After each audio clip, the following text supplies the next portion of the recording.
Salam alaikum. Plaisir d'être chez vous, à Bretigny. Ça fait longtemps que je ne suis pas venu chez vous, très longtemps. Moi j'ai connu la mosquée, la petite mosquée, hein, les anciens, machallah. Alhamdulillah. Et donc Allah vous a récompensé par votre sacrifice. Comment on appelle les gens de Bretigny? Bretignois? Bretigny. Bretignolais. C'est joli ça, machallah. C'est bon, alhamdulillah. Bretignolais. Alhamdulillah, bismillahirrahmanirrahim, alhamdulillah, nahmaduhu wa nusalli ala rasulil karim sallallahu alayhi wa sallam, au nom de Dieu, de toutes les mondes, de tout miséricordieux. On loue Allah le plus grand et on prie sur son âme le prophète Mohammed, paix et bénédiction de Dieu sur nous. Mes frères, je ne sais pas s'il y a des sœurs ou non, mais par de deux Karam, les frères et les sœurs, cette thématique elle est capitale, vitale et primordiale. Nous allons voir dans cette thématique comment le messager de l'islam, Mohammed sallallahu alayhi wa sallam, a été tolérant. Tolérant vis-à-vis des musulmans, vis-à-vis des non-musulmans, vis-à-vis du commun des gens. Car le prophète Mohammed sallallahu alayhi wa sallam n'est pas venu pour les Arabes, pour les Africains, pour les Indonésiens, pour les Asiatiques, mais le prophète alayhi salatu wa sallam, il est venu miséricorde pour l'humanité entière. Donc l'Amérique, l'Europe, l'Asie, l'Australie, l'Afrique, ainsi de suite, et l'Orient. Parce que mes frères, quand quelqu'un dans ce monde, il veut se présenter, il se présente souvent avec des références. Un exemple, un cuisinier dit, moi j'ai fait mon école chez Bocuse. Waouh, Bocuse quand même. Moi j'ai appris la couture chez la maison Pierre Cardin. Waouh, c'est pas n'importe quoi. C'est vrai. Donc souvent les gens donnent leurs références et où ils ont appris. Parce que c'est de la référence. Et les gens regardent cela. Eh bien les compagnons du prophète sallallahu alayhi wa sallam, ils ont appris où? Chez qui? Quel est leur prof? Le prophète sallallahu alayhi wa sallam, la meilleure école, le meilleur prof. Et nous, hélas, aujourd'hui, on apprend où? C'est quoi notre école? TikTok. TikTok. C'est qui ton prof? TikTok. Ben, c'est pas la bonne référence, je vous le dis. Voilà. Ton prof, c'est TikTok. C'est lui qui va t'enseigner, c'est lui qui va t'apprendre comment t'approcher d'Allah. C'est pour ça, mes chers frères. Le prophète sallallahu alayhi wa sallam, il est venu comme miséricorde pour l'humanité entière. Et nous allons commencer avec un verset du Coran. Ce verset du Coran se trouve dans Surat Al-Maïda, la table Sharghi, chapitre 5, verset 77. J'ai entendu ce verset du Coran, comme vous l'avez entendu. Qu'est-ce qu'on a dit? قُلْ يَا أَهْلَ الْكِتَابِ لَا تَغْلُوا فِي دِينِكُمْ غَيْرَ الْحَقِّ وَلَا تَتَّبِعُوا أَهْوَاءَ قَوْمٍ قَدْ ضَلُّوا مِنْ قَبْلُ وَضَلُّوا كَثِيرٌ وَضَلُّوا عَنْ سَوَاءِ السَّبِيلِ. Dans le sens, Allah Ta'ala dit, ô les gens du livre, n'exagérez pas en matière de religion, en vous opposant à la vérité. Et ne suivez pas les passions des gens qui se sont égarés avant vous et qui ont égaré beaucoup de gens et qui se sont égarés du droit chemin. J'ai écouté l'exégèse d'un grand savant quand j'étais en voyage en Asie, exactement au Cachemire, dans une grande madrasa. J'ai fait halte là-bas pendant quelques jours parce qu'il y avait le concours du Sahih de l'imam al-Bukhari. Et je me suis assis avec ce grand savant. Il m'a dit, tu veux comprendre ce verset du Coran? J'ai dit oui. Alors si tu veux le comprendre, puisqu'Allah, dans ce verset, parle à 3 reprises d'égarement. C'est énorme, hein? Un seul verset, il parle d'égarement de personnes dans ce monde. Il dit, si tu veux comprendre la racine de l'égarement, tu dois comprendre, il faut lire le verset de la fin vers le début. Allah dit, ô les gens du livre, n'exagérez pas en matière de religion. D'accord? 1. En vous opposant à la vérité. 2.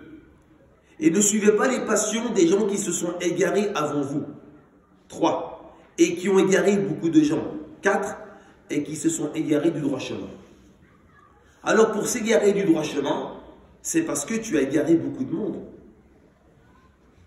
Et si tu as égaré beaucoup de monde, c'est parce que tu as suivi les passions des gens qui se sont égarés. Et ceux qui sont suivis leurs passions, c'est parce qu'ils sont sortis de la vérité. Et qui est sorti de la vérité? Ceux qui exagèrent. C'est tout simple.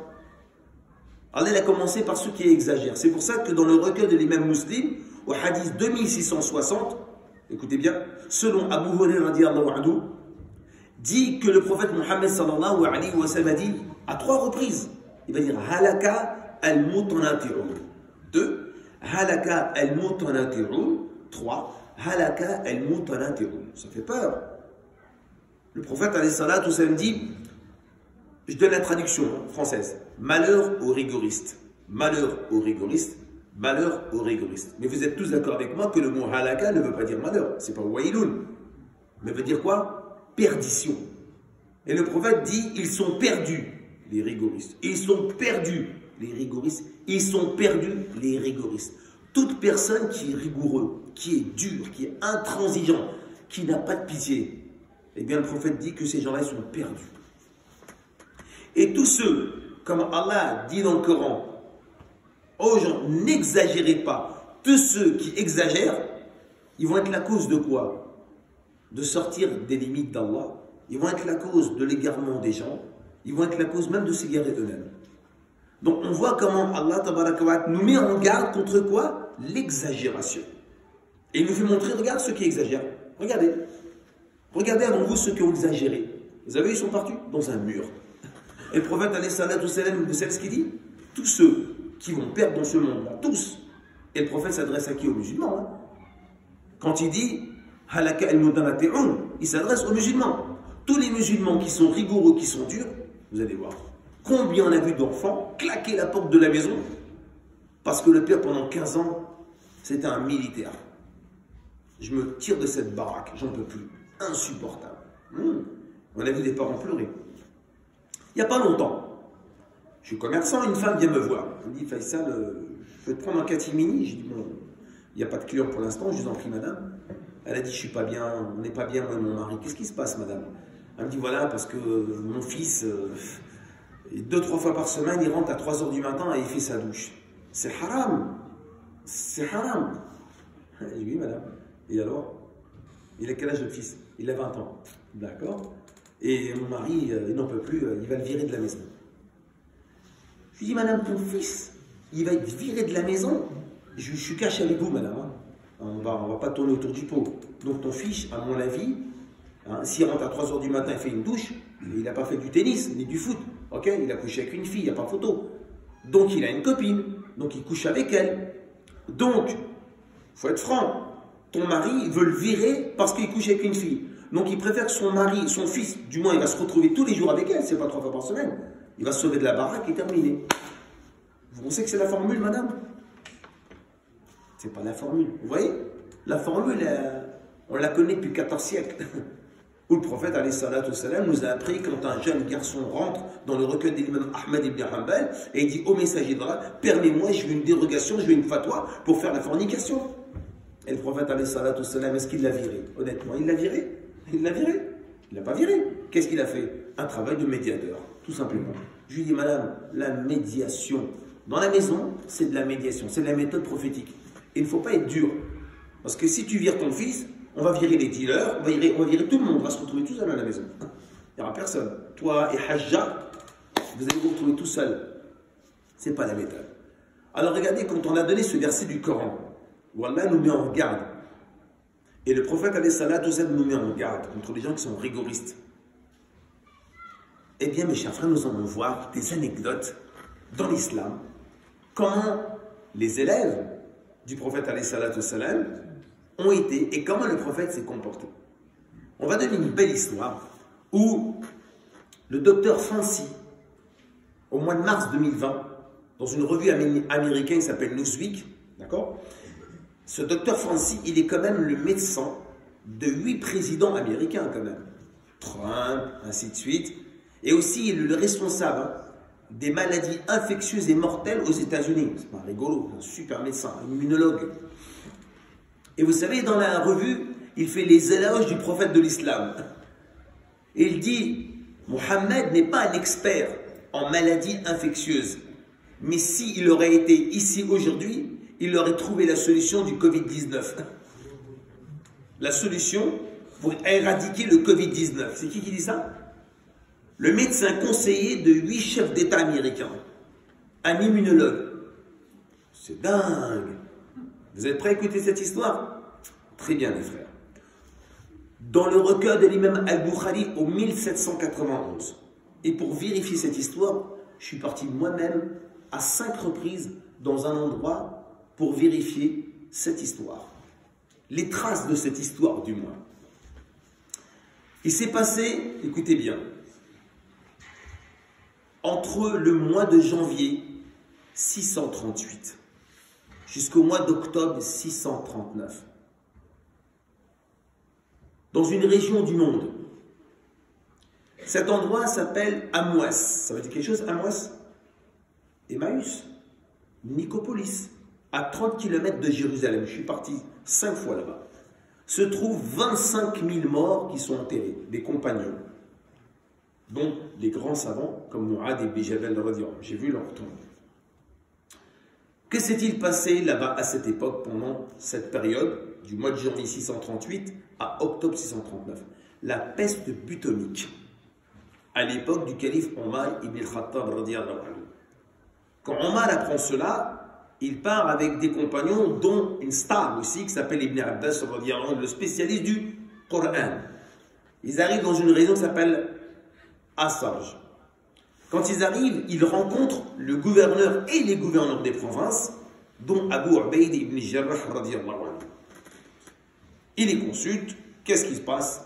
La peste s'est déclarée en Syrie. Omar ibn Khattab radhiyallahu anhu dit à Ibn Abbas et mes compagnons, appelle-moi les muhajirin, les premiers de la Mecque, appelle-moi les grands sahaba, je veux les voir. Il les voit et dit, écoutez, je voulais vous consulter, vous êtes au courant qu'il y a une grande peste qui s'est déclarée en Syrie, qu'est-ce qu'on fait? Certains disent, nous sommes convaincus qu'il faut rester parce que nous sommes venus. Et d'autres disent, nous pensons qu'il ne faut pas se jeter dans cette épidémie et il faut rentrer. Très bien, prenez congé.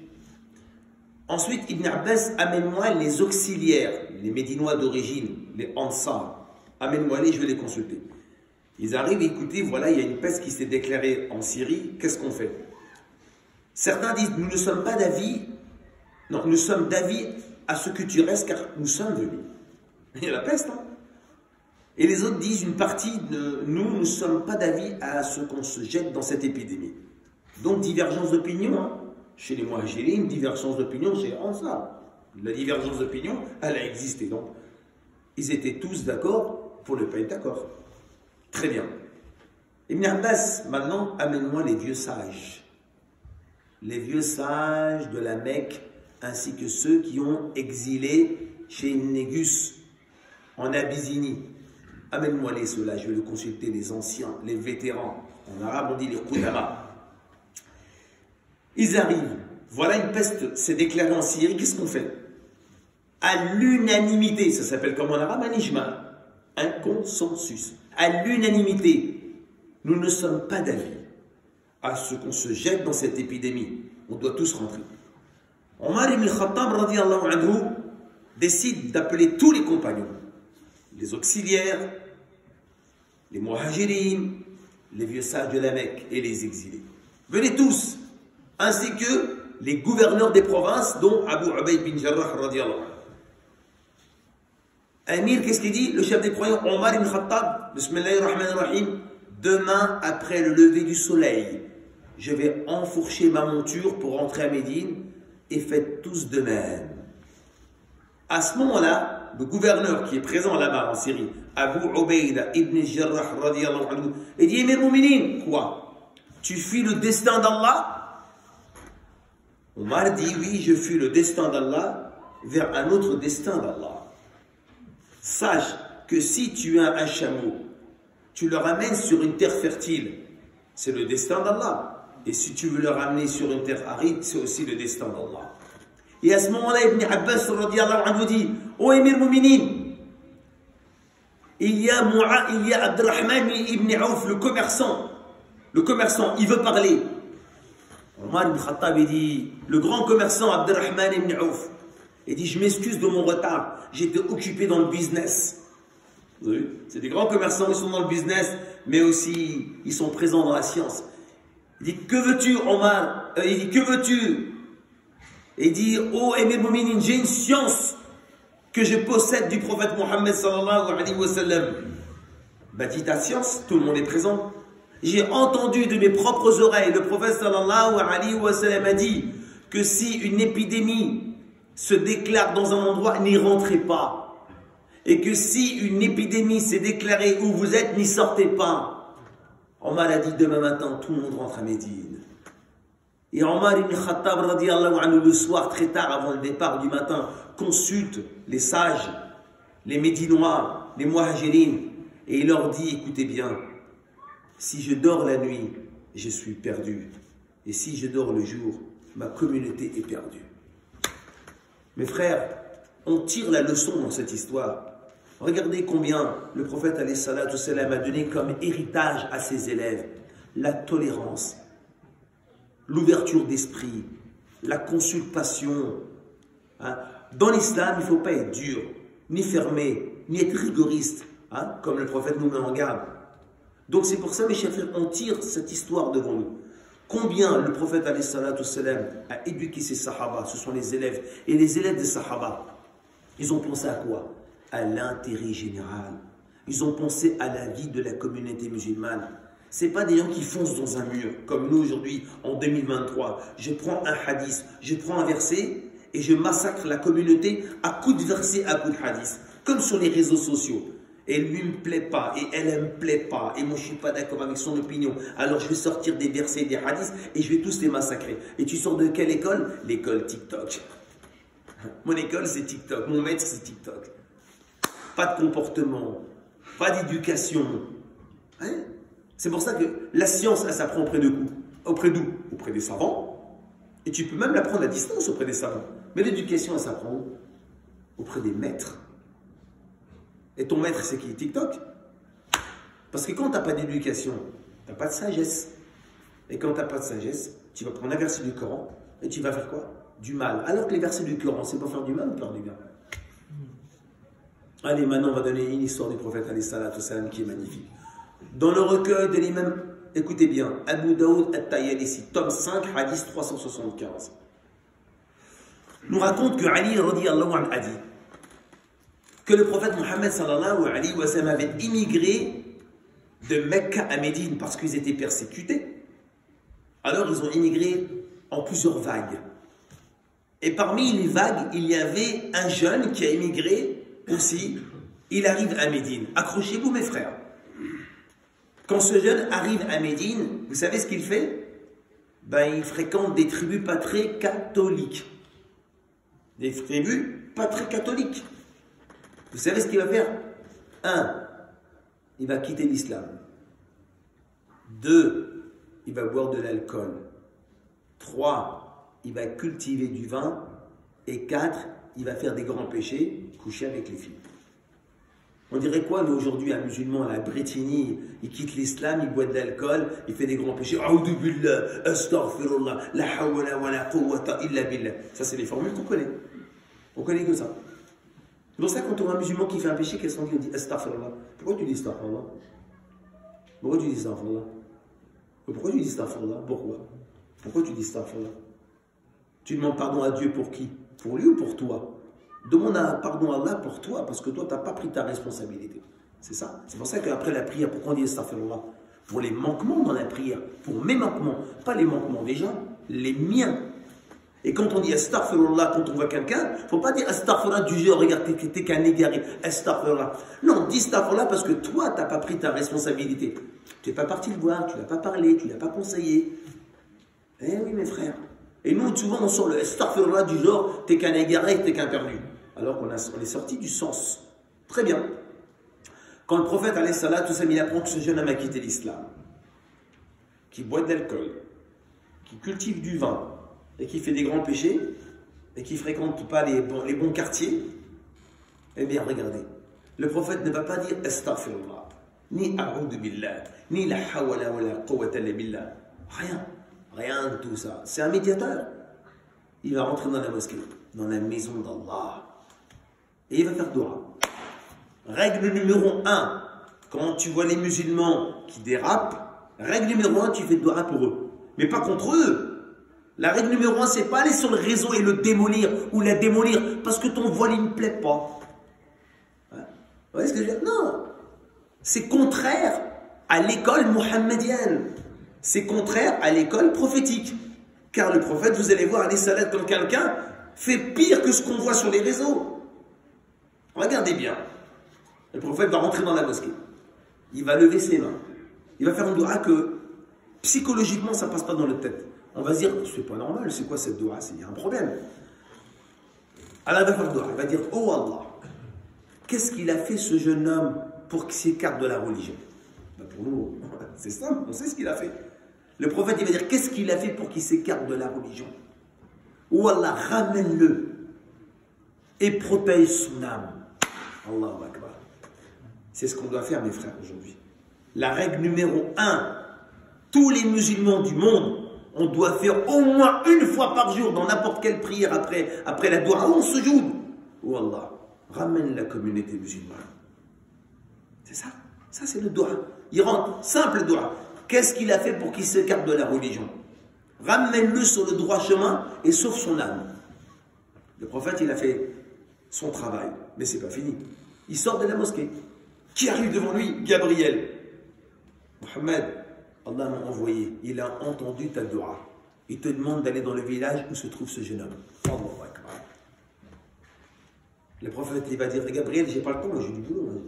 J'ai pas le temps, moi je travaille. Moi. Il y va. Il va dans le village où se trouve ce jeune homme.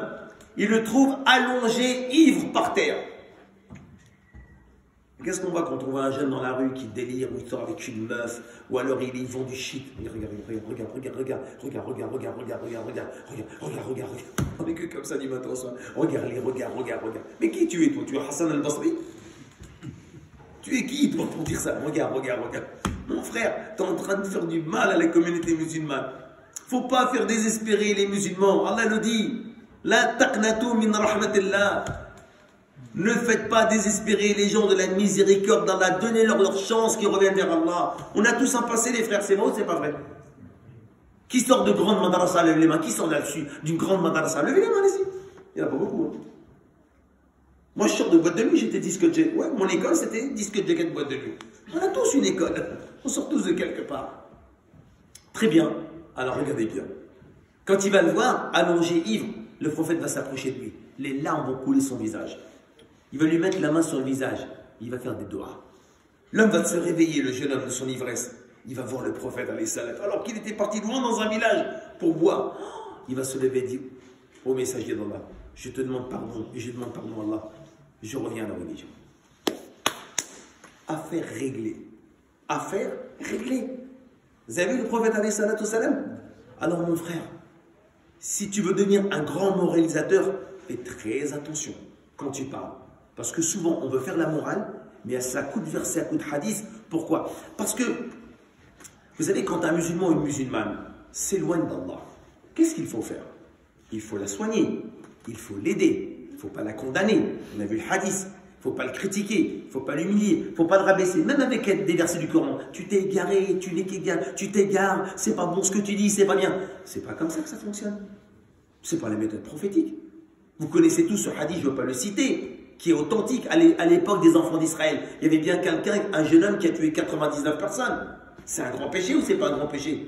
99 personnes. Qu'est-ce qu'on se dit? Ni foi ni loi. Et ce jeune homme, il voulait revenir vers Allah. On lui dit non.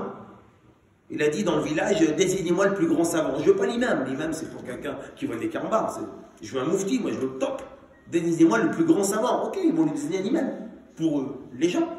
Et il va aller voir ce savant, et le savant il dit voilà, qu'est-ce qui se passe? J'ai tué 99 personnes, y a-t-il possibilité de se repentir? Quoi? Mais t'es qu'un égaré, toi. T'es qu'un égaré, t'es comme les mecs des cités, t'es égaré. Ben, il l'a fait désespérer, le type. Qu'est-ce qu'il a fait? Ben, je suis foutu, c'est terminé, je ne peux plus revenir vers Allah. 1 plus 1 moins, il ne compte plus. Il a tué à 100 personnes. Mais même s'il a tué 100 personnes, est-ce qu'il y a du bien dans son cœur? Ben oui, la preuve. Qu'est-ce qu'il va faire plus tard? Il va aller voir les gens. Je veux me repentir. Et lui, c'était pas le bon en tout cas. Il m'a pas aidé. Il m'a fait désespérer. Y a-t-il possible? Oui, oui, bien sûr, on en connaît un, c'est un crack. Lui, c'est quelqu'un de terrain.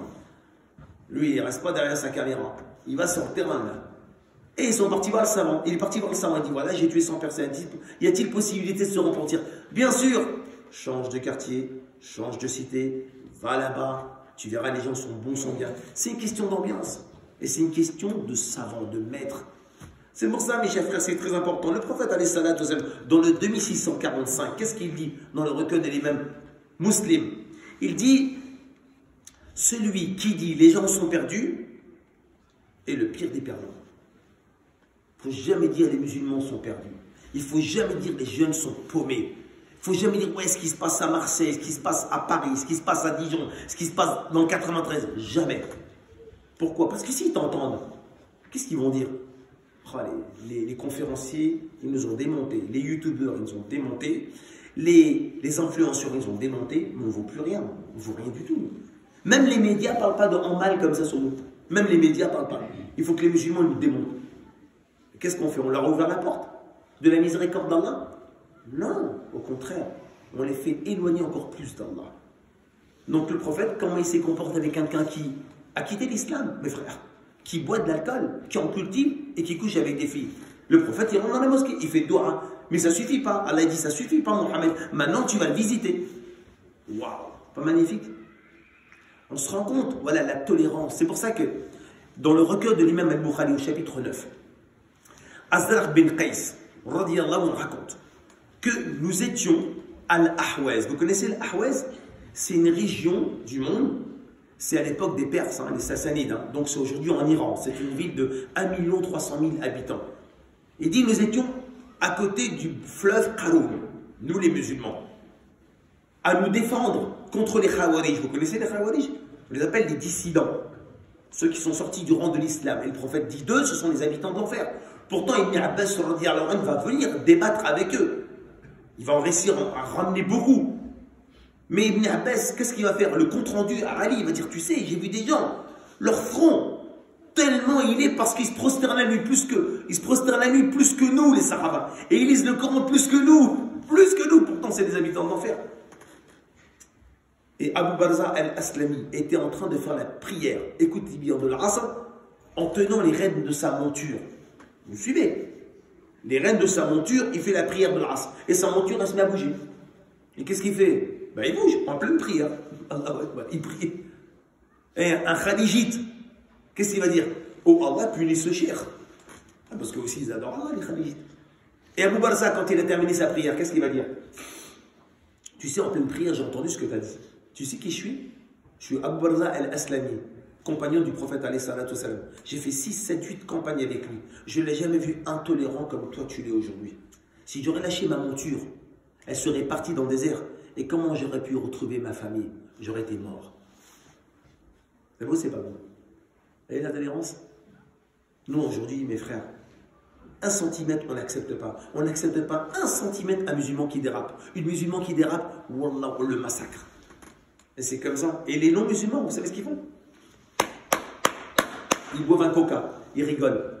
Et dit, les pauvres, ils ne pourront jamais s'en sortir. À chaque fois qu'il y en a un qui dérape, ils le massacrent. Est-ce qu'on est venu pour ça? Qu'est-ce qu'Allah dit dans le Coran?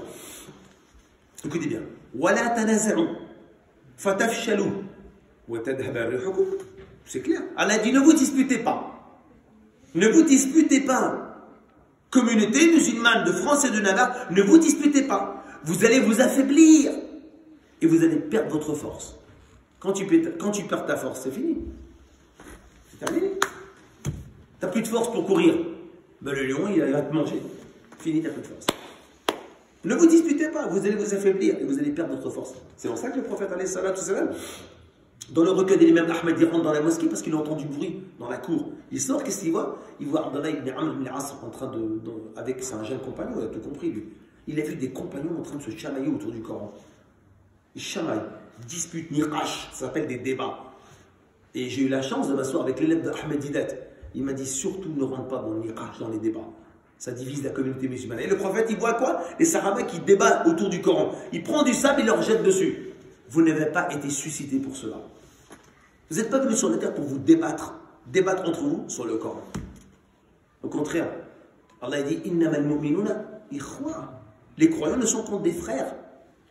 Innamal mu'minuna ikhwa. Fa aslihu bayna akhawaykum. Allez-y, aslihu, allez-y. Aslihu bayna akhawaykum. Allez-y, faites tout pourquoi? Pour vous souder ensemble. Voilà, tafarraqu, ne vous divisez pas. On voit l'école du prophète alayhi salat, on voit les élèves. Très bien mes chers frères, quand on se rend compte de cela, on voit que Ali radiyallahu anhu, au 127 de l'imam al-Bukhari, qu'est-ce qu'il dit? Parlez aux gens de ce qu'ils comprennent. Voulez-vous que les gens détestent Allah et son messager? Ali dit, parlez aux gens, il n'a pas dit aux musulmans. Parlez aux gens de ce qu'ils comprennent. Quand vous parlez aux gens, faites attention à vos paroles. Et c'est pour ça que quand on parle aujourd'hui, on est sur les réseaux. Le pire, c'est que tout le monde nous suit. Tout le monde nous suit, il n'y a pas que les musulmans. C'est pour ça, Ali, qu'est-ce qu'il dit? Parlez aux gens de ce qu'ils comprennent. Voulez-vous que les gens détestent Allah et son messager? C'est dans le Bukhari. Ibn Mas'ud, éminent savant, compagnon du prophète, il dit, si vous parlez aux gens des paroles qu'ils ne comprennent pas, ce sera une fitna pour vous. Si vous parlez aux gens des paroles qu'ils ne comprennent pas, ce sera une fitna pour la communauté musulmane. C'est pour ça que le grand savant Al-Anbari, vous savez ce qu'il dit? De 1145, il dit que Abdullah ibn Mas'ud radiyallahu anhu, vous le connaissez tous, éminent compagnon. Il fait partie où le prophète dit apprenez le Coran d'eux. Et parmi eux, Abdullah ibn Mas'ud. Quand même. Qu'est-ce qu'il dit? Nous les compagnons, nous avions du mal à mémoriser le Coran, mais de la facilité à le pratiquer. Il arrivera une époque après nous où les gens auront de la facilité à mémoriser le Coran, mais la difficulté à le pratiquer. Vous voyez, frère, c'est facile de mémoriser le Coran. Qui a oublié, frère Jacques, dormez-vous? On n'a pas oublié ça. C'est vrai, une souris verte, on a oublié, on n'a pas oublié. Qui courait dans l'herbe. Tu ne peux pas oublier. Le Fatiha, tu n'oublies pas.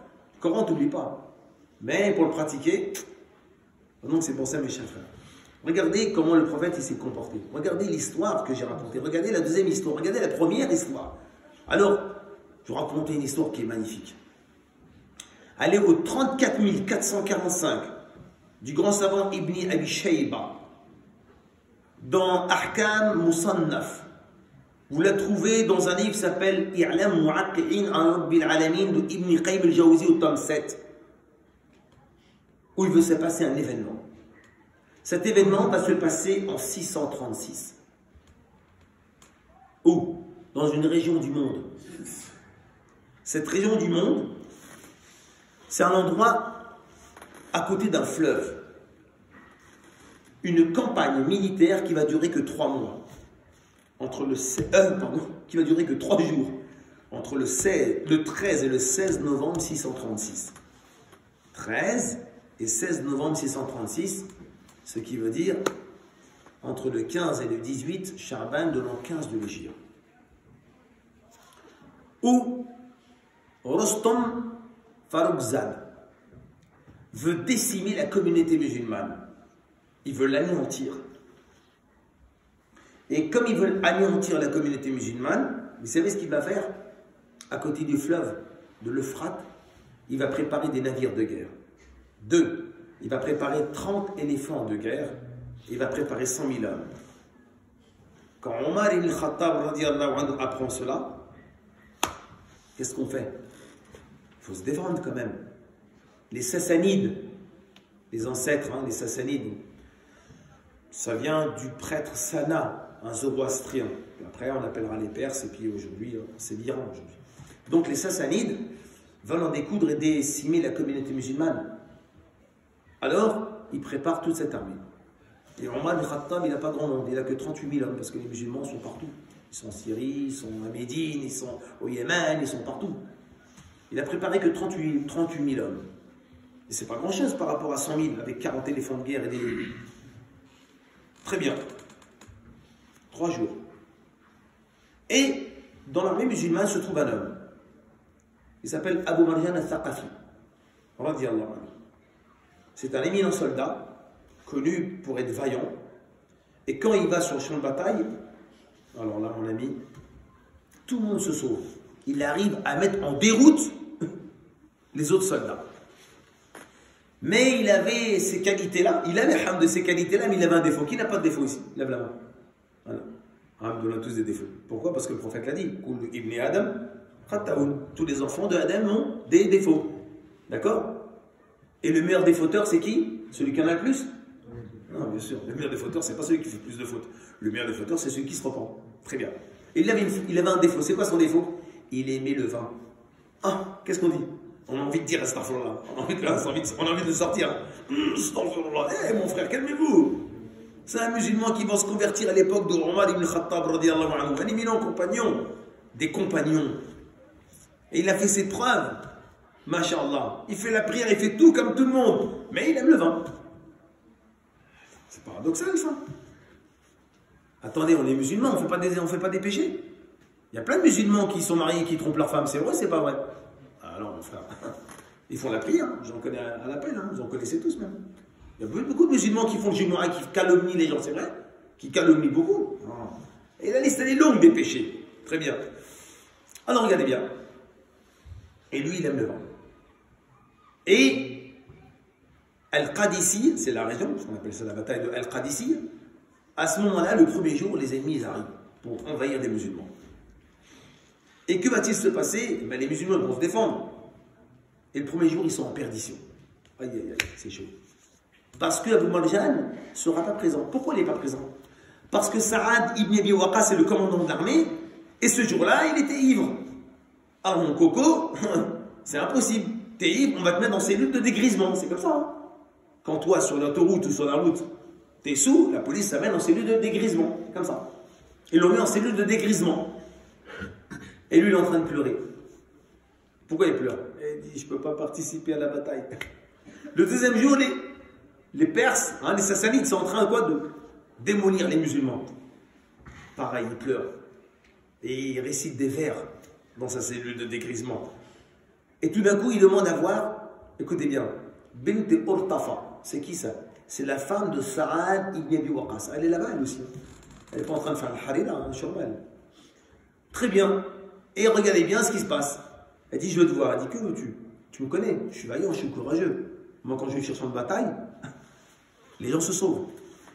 Peux-tu me libérer, s'il te plaît? Si tu me libères par Allah, je ferai tout ce que je pourrais pour défendre la communauté musulmane. Et si je meurs, vous m'abandonnez. Vous me laissez sur le champ de bataille. Parce que je ne mérite pas, je suis un ivrogne. Qu'est-ce qu'elle va faire? Elle va le faire. Elle va le libérer le troisième jour. Et vous savez ce qu'il va faire? Pour pas qu'on le reconnaisse, il va se grimer. Il va prendre Al-Balqa, c'est la monture de Saad ibn Abi Waqqas. Parce que lui, il ne pourra pas participer, il sera malade. Donc il va mettre qui? Khalid ben Urtafa aussi. Et quand il va arriver sur le champ de bataille, oh là là là là, il va mettre en déroute tous les Perses. Ils vont se sauver. Mais c'est qui ces gens-là? Et les Sahabas sur le champ de bataille, ils ne reconnaissent pas ce personnage. Il dit, mais c'est qui? C'est un ange. C'est pas possible, ça ne peut être qu'un ange. Victoire éclatante pour les musulmans. Les Perses s'en vont. Ils traversent le Frat. Salam alaikum. Les musulmans se réunissent avec Saad ibn Abi Waqqas radiyallahu anhu. Et accrochez-vous mes frères. C'est un musulman, c'est un ivrogne. Hein. Ils vont se réunir, ils vont dire, mais c'est pas possible, c'était qui? Ils vont dire tous à l'unanimité, c'était un ange. Et la femme de Saad ibn Abi Waqqas va dire, non, c'est Abu Marjan al-Thaqafi que j'ai libéré. Quoi? Ramène-le. Elle le ramène. Et regardez ce qu'il va dire Saad ibn Abi Waqqas.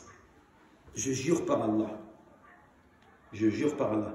que je m'interdis et j'interdis toute personne de te punir ou de t'emprisonner, que tu sois ivre ou que tu bois de l'alcool. Et qu'est-ce qu'il va dire Abu Marjan al-Thaqafi? Vous savez, moi, j'ai buvé de l'alcool à chaque fois parce que vous m'emprisonnez. Et je m'interdis aujourd'hui devant Allah de boire une goutte d'alcool jusqu'à ma mort. La tolérance. La tolérance. Dans quel monde on vit, mes frères? Dans quel monde on vit? On est lobotomisé par les réseaux sociaux. On est lobotomisé. Tu vas prendre la religion, c'est sur les réseaux sociaux, c'est pas normal. Pourquoi tu n'ouvres pas les livres? C'est dur, je suis allergique à la lecture. Je suis allergique à la lecture. notre histoire, notre héritage. Voilà les hommes. C'est pour ça que la religion a avancé à plus de 80 km par jour, en moins de 90 ans, Indonésie. Et nous aujourd'hui, allez vas-y, commente, il y a marqué, il faut que tu commentes, j'ai envie de commenter, commente, vas-y. Et dis ce que tu penses. Dis ce que tu penses. C'est pour ça, mes chers frères, regardez comment le prophète alayhi salatu wassalam, regardez comment Allah nous met en garde de l'exagération. Le prophète nous met en garde des gens qui sont rigoristes. On voit comment les compagnons ils étaient avec la tolérance et prier. C'est pour ça que Uqba radiyallahu anhu dit que nous les compagnons, quand on faisait, dans le Bukhari au chapitre 11, quand nous les compagnons faisaient la prière et il y avait un voleur qui venait derrière nous pour voler notre manteau, on arrêtait la prière, on courait derrière le voleur. Alors c'est normal. C'est normal. Et je referai ma prière plus tard. Ça s'appelle de la tolérance, ça c'est des sahaba. Tout ce que je vous donne c'est du authentique. C'est pour ça, mes chers frères, comment ils étaient les compagnons à l'époque du prophète. Mes frères, dans 15 al-Ummal, في سنن الأقوال والأفعال de Al-Din Ali ibn Abdel Malik al-Muttaqi al-Hussein al-Hindi de 888, au tome 3, page 225. Regardez ce qu'il dit. Il raconte que Omar ibn Khattab avait posté un gouverneur à Koufa. Vous savez comment il s'appelle? Abdullah ibn Qais, plus connu sur Abu Musa al-Ashari. Et regardez bien ce qui va se passer. Là-bas, chacun est posté pour gérer les provinces, comme Abd ibn Asr pour l'Égypte. Et lui, Omar, c'est le calife du monde musulman. Regardez ce qui va se passer. Abdullah ibn Omar, son fils, raconte cette histoire. Il dit, j'étais avec mon père lors d'un des pèlerinages. Quand tout d'un coup, un jeune homme sur un cheval approche. Il s'approche, c'est tout. Regardez bien. Omar ibn Khattab, il dit, ce personnage, je ne le connais pas. Je ne le connais pas. Et le jeune homme sur son cheval s'approche du calife. Il dit, qui es-tu? Je viens de 1266 km. Il vient d'où? 1266 km, je viens de Koufa. Combien ça fait de temps? Calculez. 1260 km à chameau. Koufa à Médine. Waouh! Et le type se met à pleurer devant le calife. Quelqu'un qui pleure devant toi, qu'est-ce que tu fais en 2023? Ça va, c'est rien. Pleure pas, c'est rien. Pleure pas, c'est rien. Mais t'as pas envie de lui demander ce qu'il a quand même. T'as envie de lui demander ce qu'il a, c'est normal. C'est normal, c'est curieux. Qu'est-ce qui se passe? Pourquoi tu pleures? Omar, il ne va pas attendre que ce jeune homme demande ce qu'il veut. Omar, tout de suite, il va proposer des choses. C'est étonnant. Ils sont encore... En 2023, ils nous étonnent, ces personnages. Ils nous étonnent. Il n'y a pas en 2023 un homme qui vient devant toi et l'autre devant toi, il pleure et l'autre, il propose des choses avant que l'autre, il raconte ce qu'il a. Ça n'existe pas, ça, en 2023. Ça n'existe pas. L'homme, il pleure. Omar lui dit, pourquoi tu pleures? Si quelqu'un te fait du tort, on te protégera. Si tu es endetté, on te donnera de l'argent. Et si tu es un mauvais voisin, on te trouvera une autre habitation. C'est un truc de malade. L'homme, il n'a même pas raconté son problème quand Omar, il arrive avec des solutions. C'est ça le musulman en vérité. Le musulman, on est comme ça. On est les héritiers de qui? Des compagnons. Nous sommes les héritiers du prophète. On sort de la même école. On ne sort pas de l'école TikTok. Vous êtes d'accord avec moi? Hein? Très bien. Omar dit, pourquoi tu pleures? Si quelqu'un te fait du tort, on te protégera. Si tu es endetté, on te donnera de l'argent. Et si tu es un mauvais voisin, eh bien, on te trouvera un autre logement. L'homme dit, non, rien de tout cela. Je viens de Koufa, d'une tribu qui s'appelle les Banu Taïma. Et le gouverneur Abu Musa al-Ashari, regardez bien, est le gouverneur. Et je suis quelqu'un qui boit de l'alcool. On dit quoi? Si quelqu'un il vient devant toi et dit je bois de l'alcool. T'as envie de le sortir? T'as envie de le sortir? Astaghfirullah. T'as envie de le sortir? T'as envie de le sortir? Astaghfirullah. On sait dire que ça. Astaghfirullah. Du genre, t'es qu'un pécheur. Vous voyez ce que je veux dire? Ça rabaisse les gens, les frères, ça. Ça les rabaisse. Quand tu vois quelqu'un dans la rue qui marche avec une fille, tu dis astaghfirullah. Le gars se retourne. Qu'est-ce qui se passe? Ça te plaît pas, mon frère? Vous voyez ce que je veux dire? Il faut savoir parler dans la vie, les frères. On ne sait pas parler, on fait du mal. Même quand tu dis astaghfirullah, tu dis ni mal. Tu vois un garçon, une fille dans la rue, des musulmans, tu dis la hawla wa la quwwata. Vas-y, dis le plus fort aussi, prends un micro, vas-y. Parce que toi, t'es Hassan al-Basri, toi. Toi, tu ne fais pas de péché, toi. Hein, tu ne fais pas de péché, tu ne regardes pas hein, le soir sur ton portable. Mon frère, regardez ici, va se passer. Alors, il dit, je bois de l'alcool, et le gouverneur m'a fouetté. Il a noirci mon visage. Il m'a tondu les cheveux. Il m'a défilé en public, et il a dit au peuple de ne pas manger avec moi et de ne pas s'asseoir avec moi. Qu'est-ce qu'on aurait fait, nous? On boit de l'alcool, on fait 1200 km pour aller voir le calife.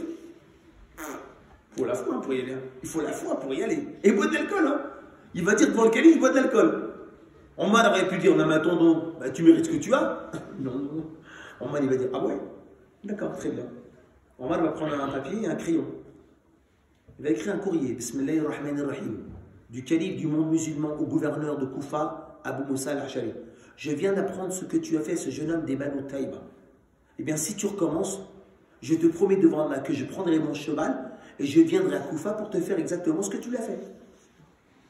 Alors ordonne aux gens qu'ils s'assoient avec lui et qu'ils mangent avec lui, qu'ils se repentent ou non. Qu'ils se repentent ou non. Il lui donne 200 dirhams et un chameau, tu peux repartir. C'est quoi ça, mes frères? C'est qui ces gens-là? Je comprends pourquoi la main dans la main. Les musulmans pieux et les musulmans qui péchaient, la main dans la main. C'est pas moi qui l'a dit, c'est le prophète qui l'a dit. Le hadith est authentique. Regardez bien, le prophète nous dit, Al-Mu'min, regardez, le croyant vis-à-vis du croyant, c'est comme un seul édifice, c'est ça? Et il entrecroisa, dites-le. Il a fait le hadith ou non? Qu'est-ce qu'il a fait ça ou non? Le croyant vis-à-vis du croyant, c'est comme un seul édifice. Et qu'est-ce qu'il a fait? Très bien. Nous, vous savez, dans la rue, quand tu vois quelqu'un qui te fait ça, ça veut dire quoi? Tout va bien. Tout va bien, c'est ça? Alors ça va? De loin, parce qu'il ne peut pas t'entendre. Tout va bien. C'est des signes. Des signes qui expriment des choses. Mais comme tu ne peux pas parler, on ne t'entend pas, tu fais ça, c'est vrai? Très bien. Quand tu vois quelqu'un de loin dans la rue, tu lui fais ça. Ça veut dire quoi? Je te porte dans mon cœur. C'est ça, non? Je te salue, mais ça ne suffit pas ça, parce que ça, c'est saluer. Ça, c'est saluer. Tu prends le train, tu dis, ah, salut. Mais quand tu fais ça, je te prends aussi en même temps dans mon cœur, c'est vrai? C'est des signes qui sont connus dans le monde, c'est vrai? Quelqu'un qui fait ça dans la rue, ça veut dire quoi? Stop. Chez nous, en Europe, hein. Mais en Arabie, c'est pas comme ça, c'est comme ça. Quand je suis parti, moi, en Orient, ils font ça. Ils font comme ça, c'est ça le stop. Genre, arrête-toi, que je monte avec toi. C'est un truc comme voilà, ah, mais là-bas. Je roulais là-bas en Orient, en Palestine, et je vois des gens font ça. Mais ça veut dire quoi? C'est du stop, ça, c'est comme ça chez eux. Bon, pas le moyen. C'est comme certains signes. Très bien. Et le prophète, qu'est-ce qu'il a dit? Le croyant vis-à-vis du croyant, c'est comme un seul édifice. Qu'est-ce qu'il a fait? C'est tout ça. Il a croisé ses doigts. Si moi, dans la rue, je vois un musulman, je lui fais ça, ça veut dire quoi? Ça veut dire quoi? Est-ce qu'on le fait aujourd'hui? Non plus ça. On le fait ou on le fait pas? On le fait même plus. On a abandonné. Le prophète il a fait comme ça. Le musulman c'est comme ça. Ça veut dire que quoi? Les gars, vous êtes des frères. Tous les musulmans sont des frères. Est-ce qu'Allah a dit innamal mu'minuna ikhwa, sauf celui qui boit de l'alcool, celui qui va avec les meufs? Non. Allah il n'a pas dit ça. Tous les musulmans sont des frères. C'est vrai, c'est pas vrai. Voilà comment le prophète alayhi salatu wassalam se comporte, mes frères. Avec les musulmans qui sont loin d'Allah. C'est pour ça, mes chers frères, comment le prophète alayhi salatu wassalam il était. On a vu avec le jeune homme qui boit d'alcool, on voit avec Omar ibn Khattab, on voit à Al-Qadissi, on voit dans le verset du Coran, on voit dans toutes les histoires, et on peut rester des heures et des heures. Ah non mes frères, c'est le mois du Ramadan. Pour clôturer le mois du Ramadan, on sait tous c'est quoi, je ne vais pas faire une thématique sur le Ramadan, mais c'est le mois de quoi? Du Coran. Il y a l'unanimité, d'accord avec moi? C'est le mois de la prière Tarawih, il y a l'unanimité. C'est le mois où les mosquées se remplissent, il y a l'unanimité, c'est vrai? Et c'est le mois de la générosité. C'est vrai ou c'est pas vrai? Le hadith, vous connaissez tous, authentique, selon Salman al-Farisi. Il est long, je ne vous donne qu'une partie. Qu'est-ce qu'il dit? Et celui qui donnera de quoi rompre à un jeûneur aura le pardon de ses péchés et la libération du feu de l'enfer. Les compagnons vont dire, mais si on n'a pas de quoi? Pourquoi ils disent ça? Parce qu'ils n'ont pas d'oseille, ils n'ont pas d'argent, ils ont des ceintures attachées au ventre. Et le prophète va dire quoi? Une date ou une gorgée d'eau suffit. Donc c'est le mois de quoi? De la générosité. Vous savez, un jour dans mon commerce, il y a une cliente à moi, une portugaise. Bon dia, como vais, estás bom, faz-me obrigado, muito bem. On parle un petit peu, à force de parler en portugais, je parle portugais. Et les clients, moi, quand ils me parlent, moi j'aime bien parler leur langue. Et elle me dit, ah, c'est ce qu'elle me dit, ah, c'est le mois de la harira. Allahu Akbar. Allahu Akbar. Pourquoi elle n'a pas dit c'est le mois du Coran? Pourquoi elle n'a pas dit c'est le mois de la prière de nuit? Pourquoi elle n'a pas dit ça? Parce qu'on est connu pour la bouffe. Le bouffe et la bouffe. Elle a dit, ah, c'est le mois de la harira. Allahu Akbar. J'aurais été heureux si elle me dit, ah, c'est le mois de la prière de nuit. Elle m'a dit, c'est le mois de la harira. On est connu pour la bouffe, les frères. Wallah, on ne peut rien y faire. Les gens, ils savent qu'on est dans les centres commerciaux, amrou, on remplit. C'est pour ça que le prophète, qu'est-ce qu'il dit? Ce mois-là, la portion du croyant, elle augmente. Honnêtement, le frigo n'est pas plus rempli pendant ce mois. Tu n'arrives pas à trouver ce que tu veux. Il n'y a pas de place. Mais les autres mois de l'année, tu vois ce que tu veux là. Mais là, il n'y a pas de place. Il y a ce qu'il y a d'hier, il y a ce qu'il y a d'aujourd'hui. L'autre, il va préparer ça, ma fille va préparer ça. Le frigo, il est Mohamed, il est plein. Ah non, mes frères. Si on veut faire montrer la belle image de l'islam au monde, parce qu'il faut faire montrer une bonne image de l'islam quand même. Obligé ou on n'est pas obligé? Il n'y a pas d'autre solution. Soit tu fais montrer une mauvaise image de l'islam, et t'es mort, on est mort. Ou soit on fait montrer une bonne image de l'islam. Eh bien mes chers frères, si on veut donner une bonne image de l'islam, vous savez c'est quoi? Bonjour Madame Durand. Bonjour Monsieur Mustapha. Voilà, je suis votre voisin. C'est pour vous dire que moi et mon épouse, on a préparé une petite spécialité pour vous tenir, madame. Oh, c'est gentil, ça me touche. Ah, vraiment, je ne sais pas quoi vous dire. Non, madame, c'est normal. C'est notre islam. C'est une bonne darwa, c'est pas une bonne darwa, ça. Tu préfères lui ramener un Coran? Tu veux lui ramener un Coran? Mes frères, tu ramènes la pratique.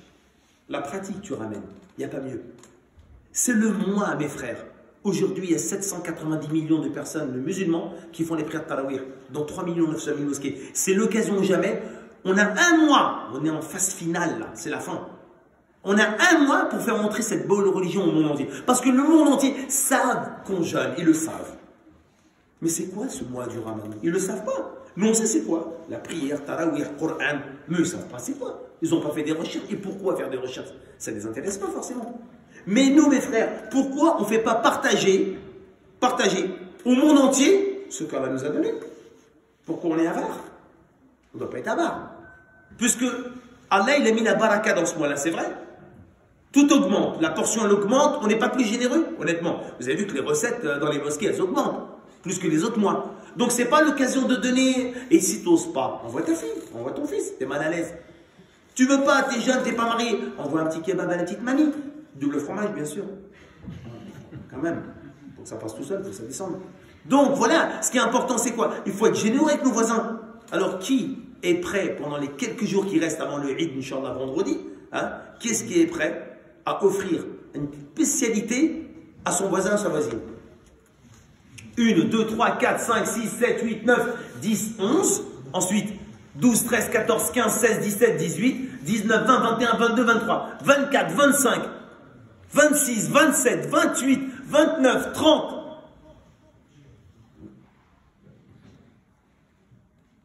Masha'Allah. 30. Tiens. C'est important, c'est pas important. Et la première fois que j'ai fait ça, il y a quelques années, quand j'ai donné à ma voisine, elle dit, attendez monsieur. Je dis, oui madame, j'attends. Elle revient avec son porte-monnaie, tenez monsieur. Non madame, je ne suis pas le pompier moi. Moi je ne suis pas le facteur qui ramène l'oseille. Non, non, non, nous pas ça en islam, c'est pas comme ça que nous on donne madame. Voilà, il faut donner mes frères. Hein? Toutes les mosquées ont fait l'iftar. Et vous allez faire l'iftar. Les 10 derniers jours du ramadan, c'est ça ici? Iftar. Nous le week-end dernier, on a fait iftar pour les étudiants. Oh, les jeunes du quartier, les jeunes de la cité. Tout le monde est venu, même les dealers. On était contents. Ils étaient en train de manger. Il y avait tous les soirs pendant 21 ans, il y avait iftar dans la mosquée. Tous les soirs pendant 21 ans. Mais là, on a donné pour les jeunes du quartier, ils sont venus. C'était trop bon. On avait quoi? Poulet olive, frites, canettes. Oh, c'était la totale. Pâtisserie, c'était content. Et après, j'ai tous réunis. Alors, comment c'était? On en veut. C'est trop bien la mosquée. Donc, voilà. Si c'est ça pour vous attirer, bon, on va arroser. On va arroser. On fera des pizzas. S'il faut que ça soit ça pour que vous veniez, parce qu'un conférencier, ça ne vous branche pas. Je sais très bien que ça ne vous branche pas, les conférenciers. Parce que un jour, je suis parti faire une conférence dans une ville. J'arrive là-bas, et moi, j'aime bien parler un peu aux jeunes avant de rentrer dans la mosquée. Et je vois des jeunes en bas de la cité, ils étaient sous un abribus. Et je lui dis, salam alaikum les jeunes, je suis un parigo. Ah, t'es un parigo? Ouais, venez, il y a une conférence. C'est ce qu'ils m'ont dit les jeunes. Bon, ça m'a fait du bien, une bonne piqûre. Ils m'ont dit, t'es dans le gaz, cher. Ah, voilà. C'est bien, ça fait du bien. Faut pas qu'on nous mette de la crème, nous. Hein. T'es dans le gaz, cher. Elle me dit, ah ouais. Elle me dit, tu sais pas dans quelle galère on vit. Nous, il y a les meufs. Regarde là, il y a l'alcool, il y a tout ça, il y a les boîtes de nuit. Il a dit, vos discours, ils ne sont pas appropriés à nous. Vos discours ne sont pas appropriés à nous. Ce jour-là, une dizaine d'années, je me suis réveillé. J'ai dit, c'est terminé. J'ai compris ce que Ali a dit. Si vous parlez aux gens des paroles qui ne comprennent pas, ce serait une fitna. J'ai compris ce que Ibn Mas'ud a dit. Parlez aux gens de ce qu'ils comprennent. Wallah, mes frères, c'est très important. C'est pour ça que dans notre mosquée, et là c'est bientôt l'Aïd, on est content. Pourquoi on est content nous? Parce que nous, depuis maintenant 16 ans, 17 ans je crois, la 17e année, chacun à la fin du ramadan, on offre 2500 pâtisseries pour les voisins, musulmans et non musulmans. Ah ouais, et puis en plus on fait aussi les élus, le maire adjoint, les pompiers, le directeur de l'hôpital, les associations, voilà, total. Hein. Et à chaque fois, bonjour madame, bonjour monsieur, des pâtisseries. Même au feu rouge, on arrête les gens. On dit, madame, vous savez que c'est l'Aïd? Oui, je suis au courant, j'ai écouté sur France Info en boucle. C'est le Eid pour vous aujourd'hui. Bonne fête, monsieur, tenez madame. Oh, c'est gentil. Pas magnifique? Vous savez, il y a des jeunes là qui ont des gilets sur les feux rouges. Ils t'arrêtent avec du nougat. C'est pour le nougat ou c'est pour autre chose derrière? Pour autre chose. Ils te donnent un nougat, mais en vérité, c'est pour que tu... Nous, on donne gratuitement, on n'attend rien des gens, mes frères. Pourquoi? Parce que c'est l'occasion jamais de faire montrer que c'est notre fête, hein, et que les gens doivent savoir que c'est notre fête. Deux, aussi, ils doivent savoir qu'on est généreux. Et que l'islam est une religion généreuse.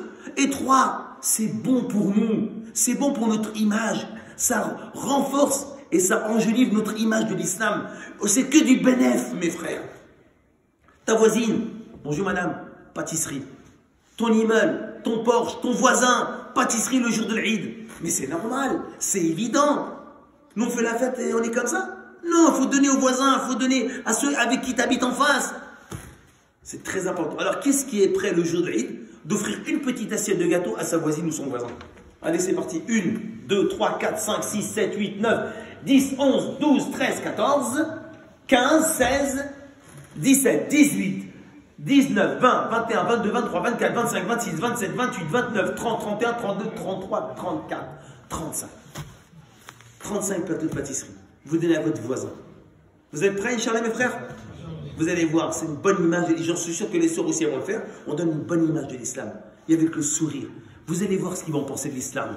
Positif. Ils vont dire maintenant c'est fini. Je regarde plus à droite à gauche. J'entends plus à droite à gauche. Maintenant l'islam, c'est mon voisin. C'est mon voisin. C'est ma voisine. Demain elle va venir voir. Demain il va venir te voir. J'ai besoin de quelque chose. On peut faire des choses ensemble, mes frères. Voilà, la communauté musulmane, le jour de l'Eid, c'est l'occasion de quoi?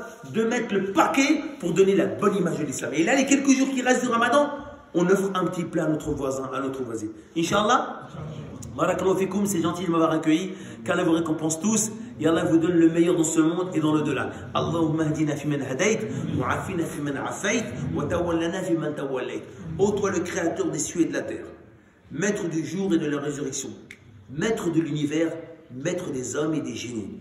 Toi qui connais le poids des montagnes, et toi qui connais le nombre de gouttes d'eau dans les mers, et toi qui connais le nombre de grains de sable dans les déserts, et toi qui connais le nombre de feuilles dans les arbres, tu sais ce qui se cache dans le cœur d'une fourmi noire, sous une pierre noire, dans une nuit noire, toi qui as créé le monde visible et le monde invisible. Allah illumine notre cœur pendant ce mois béni, Ramadan. Oh Allah, mets la lumière dans notre maison, descends les anges dans notre maison, descends le Coran dans nos maisons, remplis les mosquées pendant ce mois du Ramadan. Allah, mets la lumière dans notre vie. Allah, mets-nous l'amour du Coran, l'amour de ton messager et surtout l'amour de toi. Allah, pardonne-nous pendant ce mois béni. Allah fait qu'à la fin du mois du Ramadan, on est meilleur, on a changé, on a grandi, on a évolué. Allah fait qu'on soit généreux. Au moins pendant ce mois du Ramadan, qu'on puisse donner à nos voisins, à nos voisines. Allah fait que ce mois-là soit une cause d'une bonne image de l'islam dans le monde entier. Allahumma salli ala Muhammad wa ala ali Muhammad kama sallaita ala Ibrahim wa ala ali Ibrahim fil alamin innaka Hamidun Majid. Subhana rabbika rabbil izzati amma yasifun wa salam ala al-mursalin walhamdulillahi rabbil alamin. Je vous aime pour là. Attendez, il y a une annonce. Hein? L'iftar commence de quand? Il a commencé déjà. Il a commencé, donc venez ici, mangez l'iftar pendant les 10 derniers jours du Ramadan. C'est important dans la bonne ambiance. Le prophète, qu'est-ce qu'il dit? Koulou jami'an wa la tafarraqu fa innal baraka ma'al jama'a, dans le recueil de l'imam Tabarani. Il dit mangez ensemble, ne vous divisez pas, car la plénitude, elle est dans la collectivité. Barakallahu fikoum. Elle sera sur TikTok, Inch'Allah. Mais c'est pas l'éducateur TikTok.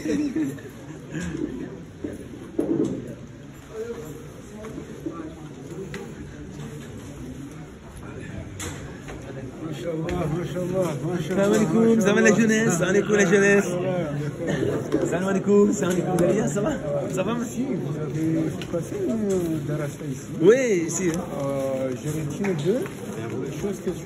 Salam alaikum, ça va frérot? On a déjà appris. Salam alaikum, ça va? La ville doucement.